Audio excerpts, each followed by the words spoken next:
जय जगन्नाथ सांग माने फूड एंड फ्लेवर विथ स्मितार किचन को आपण मानक स्वागत करुच्ची। आपण मानक जदि मो चैनल भल लगुव प्लीज लाइक शेयर और सब्सक्राइब प्लीज कर दिंतु। आपण भावुव आज ये कौन देखा फास्ट फास्ट फास्ट फास्ट आज कौन सब देखा कौन कौन कहले किए कहीपर कमेंट रे कहतु। ये हूँ पखाल भात ओडिशार फेमस पखाल भात जगन्नाथ संस्कृतिर समस्ते पखाल खाइबा को भल पाती पिलाठू बड़ समस्ते ठाकुरों पाखरे भी केबे केबे पखाल दि जाए।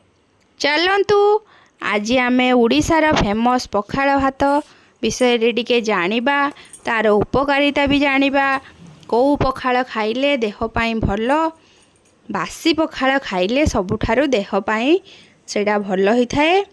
पखाल होची सबु ओडियांकर प्रिय खाद्य। पखाल खाइबा पाई समस्ते पसंद करती। यार फायदा जानिले आपण एहाकु न फोपाड़ी साइति रखिबे।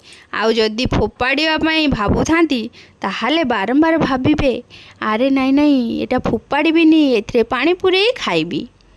एबे जानतु पखाल रे कौन सब रही। आमे जेतेबेले भात रांधि थाउ 100 ग्राम भात रे आयरन रो मात्रा 3.4 मिलीग्राम थाए। जदि एथिरे पानी मिसई आमे 12 घंटा रखी जाऊ ताहाले सेथिरे आयरन रो मात्रा अति कम रे 73.91 मिलीग्राम हो जाई थाए। सेहीपरि सोडियम रो भाग 400.75 मिलीग्राम हो जाई थाए। सेथिरु कमी 300 मिलीग्राम हो जाई थाए। पोटासियम 800.39 मिलीग्राम हो जाए। कैल्शियम 21 मिलीग्राम रु बढ़ी जाए 850 ग्राम हो जाए। देखुचंती केते फायदा यहाँ पाई। साधारणतः भात रे एसिड मात्रा अधिका थिबारु हजम करिया पई हमकु टिके कष्ट होता है कि एसिडिटी हो जाए भात अधिका खाइले। किंतु सेथिरे जदि आमे पानी पुरेई ताकु पखाल करी खाइबु सेथिरे अधिक मात्रा रे हमकु हजम करिवारे सहज होता है आ एसिड रो मात्रा टिके कमी जाई थाए। खाली सेतिकी नुहे आज्ञा सबुठारु शक्तिवर्धक खाद्य होची पखाल भात। पखाल भात खाइले आपण को दिन जाकर एनर्जी लागिबो हेवी लागिबो किछि वीकनेस आसीबो नाही। सकाळ समय जदि पखाल भात खाइले ताले शरीर रे फुर्ती आसीबा सांगकु पेट रे अल्सर मध्य कमी जाई थाए। सकाळ हेउ बा दीपरे हेउ सबु बेले पखाल खाइबा को पसंद करंती आम ओडिया माने।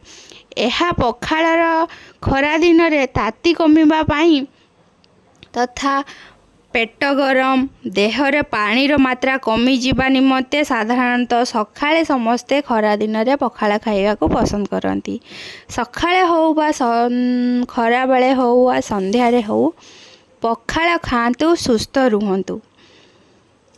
आज चलतु देखिए आम सहित पखाल बासी पखाल सहित कौन कौन आइटम बनीची। सेथिरे साग भजा करिची कोसला साग भजा को रसुण आउ लंका सहित ताकू सोरिष तेल पके टिके भजा करवा।